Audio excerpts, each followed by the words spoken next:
महाभारत काल की बात है। एक बार कृष्ण और बलराम किसी जंगल से गुजर रहे थे। चलते चलते काफ़ी समय बीत गया। अब सूरज भी डूबने वाला था। अंधेरे में आगे बढ़ना संभव नहीं था। इसलिए कृष्ण बोले, बलराम, हम ऐसा करते हैं कि सुबह होने तक हम यहीं ठहर जाते हैं। सुबह होते ही हम अपनी मंजिल की ओर बढ़ चलेंगे।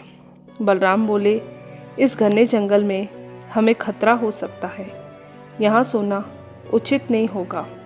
हमें जागकर ही रात बितानी होगी। अच्छा, हम ऐसा करते हैं, पहले मैं सोता हूँ और तब तक तुम पहरा देते रहो, और फिर जैसे ही तुम्हें नींद आ जाए तुम मुझे जगा देना, तब मैं पहरा दूंगा और तुम सो जाना। कृष्ण ने सुझाव दिया। बलराम तैयार हो गए।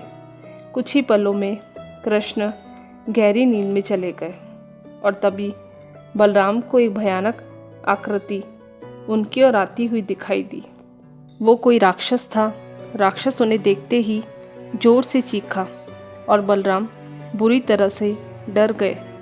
इस घटना का असर यह हुआ, भय के कारण बलराम का आकार छोटा हो गया और राक्षस विशाल हो गए। उसके बाद राक्षस एक बार और चीखा। पुनः बलराम डर के कारण कांप उठे। अब बलराम और भी सिकुड़ गए और राक्षस पहले से भी बड़ा हो गया। राक्षस धीरे धीरे बलराम की ओर बढ़ने लगा।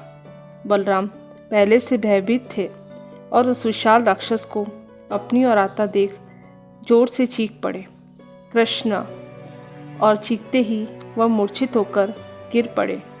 बलराम की आवाज़ सुनकर कृष्ण उठे। बलराम को वहाँ देख उन्होंने सोचा कि बलराम पहरा देते देते थक गए और सोने से पहले उन्हें आवाज़ दे दी। अब कृष्ण पहरा देने लगे। कुछ देर बाद वही राक्षस उनके सामने आया और जोर से चीखा। कृष्ण अब घबराए नहीं और बोले, बताओ, तुम इस तरह से क्यों चीख रहे हो? तुम्हें क्या चाहिए? कृष्ण के इस साहस के कारण कृष्ण का आकार बढ़ गया और राक्षस का आकार कुछ छोटा हो गया।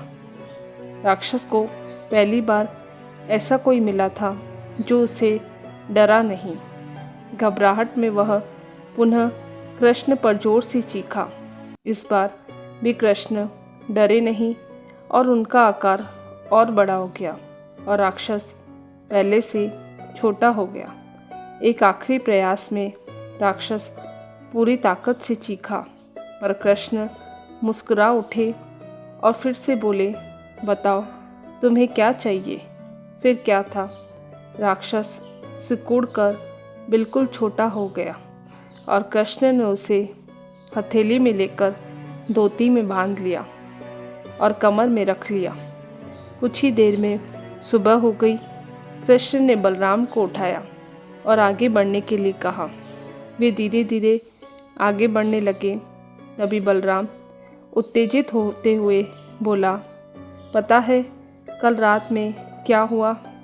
एक भयानक राक्षस हमें मारने आया था। रुको रुको। बलराम को बीच में टोकते हुए कृष्ण ने अपनी धोती में से बंधा राक्षस निकाला और बलराम को दिखाते हुए बोला, कहीं तुम इसकी बात तो नहीं कर रहे हो? हाँ, यह वही है, पर जब कल मैंने इसे देखा तो ये बहुत बड़ा था। इतना छोटा कैसे हो गया? बलराम आश्चर्यचकित हुए बोले।